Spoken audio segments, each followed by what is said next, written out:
नमस्कार दोस्तों।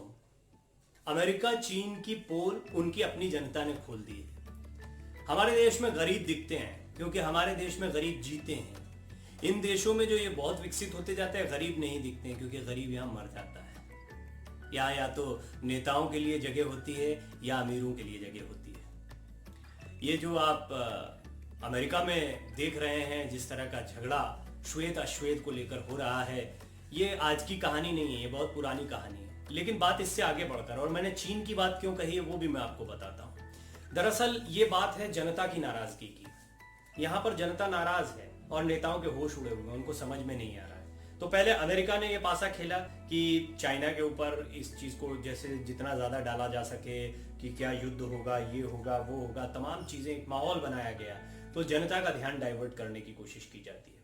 उधर चीन परेशान है अपने यहां पर होने वाली क्रांतियों से। चीन में कभी भी तख्ता पलट हो सकता है और यहाँ पर जनता ही करेगी क्योंकि कोई दूसरी पार्टी तो है नहीं। वन पार्टी सिस्टम है। अगर आप यहाँ की राजनीति को समझेंगे तो सर पकड़ लेंगे। आप हिंदुस्तान में रहते हैं, लकी हैं, और इसीलिए यहाँ पर भौंकने वालों को इजाजत मिल जाती है, इसीलिए यहाँ पर घटिया पॉलिटिक्स करने वालों को भी जगह मिल जाती है। बहुत दुखद है, लेकिन ठीक है, इसमें कम से कम ये है कि विरोध करने वालों को भी पूरी इजाजत है और यही खूबसूरती है हमारे देश की। मैं इस चीज को भी सलाम करता हूँ, कोई बुराई नहीं, लेकिन नाराजगी उन पर जाहिर करता हूँ क्योंकि अगर ये लोग कंस्ट्रक्टिव तरीके से बात करें तो देश के विकास का हिस्सा बन सकते हैं, देश को आगे बढ़ा सकते हैं। नहीं भी बनते हैं तो कोई बात नहीं, आपकी मौज है, आप हिंदुस्तान में पैदा हुए, you are so lucky, enjoy करिए इसको। लेकिन अगर खुदा न खास्ता आप अमेरिका या चाइना या ऐसे किसी देश में होते या किसी कट्टरपंथी देश में होते तब आपको अपनी औकात समझ में आती है। यहाँ की जनता ने अब नाराजगी जतानी शुरू कर दी है। चीन में विद्रोह की स्थिति बनी हुई है।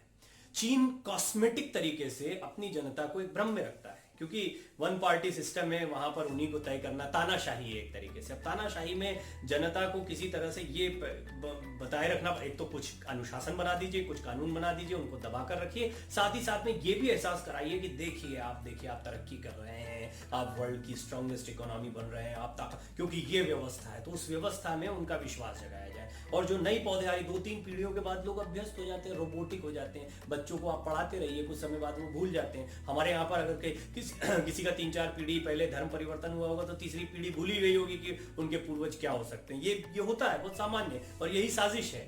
इसी तरीके से चीजें फीड की जाती हैं।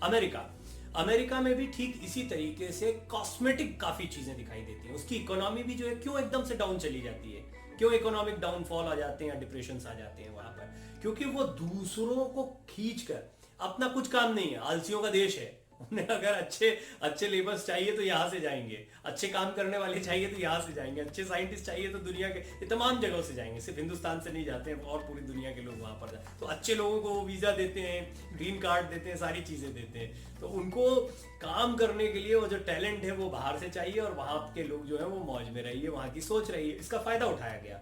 एक तो उनको कुछ मकार किया भी गया सरकारों ने क्योंकि उनके वोटर्स हैं वो, और दूसरा ये जो पॉलिटिक्स है श्वेत अश्वेत वाली, इसको भी खूब पनपाया गया, लोगों के इमोशंस और सेंटिमेंट से खेलना। देखिए, आप ध्यान डाइवर्ट करना।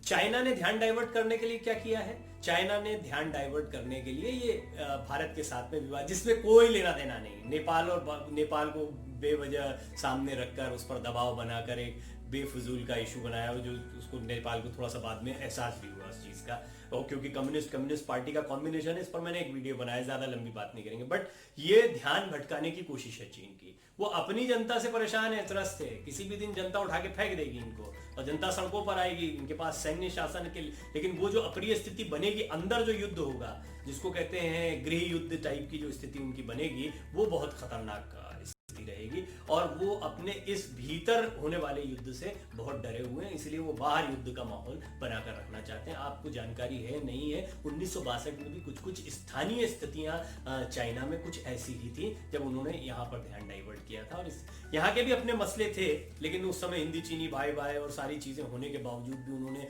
जिस तरह की हरकत की थी, वो ये बताता है कि वहां भी उन्होंने अपनी जनता का ध्यान डाइवर्ट करने के लिए इस तरह का प्रयास किया। एक बार फिर चाइना पूरी दुनिया के निशाने पर है, वो ध्यान भटकाना चाहता है, तो वो इस तरह के कदम उठा रहा है। हालांकि वो इस स्थिति में नहीं है, बेहद डरपोक है इस वक्त चाइना ने एक और गलती करी और वो खत्म है। उसको वो जितना इकोनॉमिक डेवलपमेंट उसका वैसे ही ब्रेक हो गया, वो बहुत पीछे चला गया। और अभी आने वाले समय में अगर वो युद्ध जैसा एक छोटा सा भी गलत निर्णय, और ये चाइना हम लोगों से बेहतर जानता है, उसको तो कैलकुलेशन से चलने वाला देश है, तो वो उसको बहुत अच्छे से पता है कि उसने जरा सी गलती की और मामला गड़बड़ा जाएगा, सब कुछ पटरी से उतर जाएगा, तो वो ये गलती नहीं करने वाला। जहां तक अमेरिका का सवाल है, आपने देखा एक तरफ तो वो चाइना पर हमला करने की सोच रहा था, दूसरी तरफ जब भारत और चाइना के बीच में कुछ विवाद की खबरें आई तो हम मध्यस्थता करने के लिए आ जाते हैं। अरे भाई मध्यस्थता क्या करना है, आप तो चाइना के खिलाफ है, आप कार्रवाई करिए, तो खुद कार्रवाई नहीं करना है।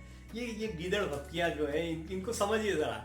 ये पॉलिटिशियंस है तो इंसान ही, ये भी डोनाल्ड ट्रंप कुछ दिन पहले कहते होटल चलाते थे, इसी तरह से ये सब चाइना के जितने भी रहते हैं ये भी लोगों में से निकल कर आते हैं, जब शक्ति मिल जाती, ताकत मिल जाती तो उसको एंजॉय करने लगते हैं। ऐसा नहीं है कि भगवान है और इनका दिमाग कोई अन्य इंसानों से तेज चल रहा है। हाँ, भारत में हमने देखा कि नेतृत्व परिवर्तन के बाद एक फर्क आया है, काम करने के तौर तरीकों में फर्क देखने को मिल रहा है, जो कि सकारात्मक भी है, पहले से बेहतर काम हो रहे हैं, निश्चित तौर पर निर्णय भी हो रहे हैं, गलत सही अच्छा बुरा जो भी लगे, लेकिन चीजें हो रही हैं, निर्णय हो रही हैं, आगे बढ़ रही हैं, जो पहले होती थी उनसे बेहतर स्थिति में अभी दिखाई पड़ रही, कम से कम जब से मैं देख रहा हूँ। मेरी उम्र 40 साल की हो गई, तो मैंने जितना अभी तक कामकाज देखा है उसमें मुझे ये कामकाज जो है ये लग रहा है कि हम बहुत उत्तरोत्तर आगे बढ़ रहे हैं, या प्लानिंग के साथ में आगे बढ़ रहे हैं। नतीजे आने अभी बाकी हैं, क्रियान्वयन की स्थिति को सुधरना अभी बाकी है, ये हम सब जानते हैं, लेकिन उस दिशा में कुछ होता दिखाई दे रहा है, ऐसा मुझे लगता है, और आने वाले कुछ समय में ये होगा।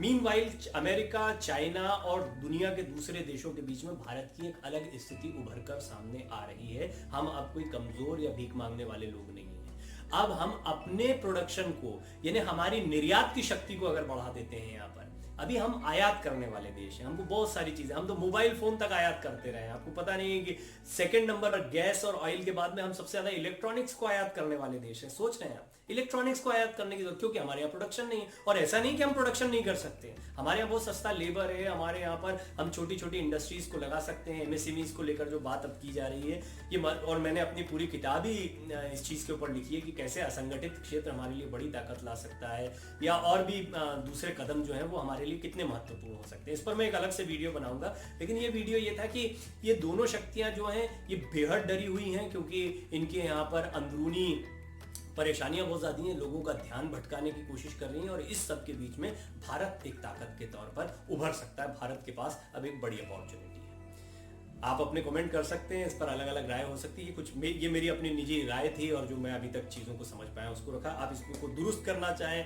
अपनी कोई बात रखना चाहें तो जरूर रखें, अच्छा लगा हो तो इसको शेयर करें, लाइक करें। बहुत बहुत धन्यवाद।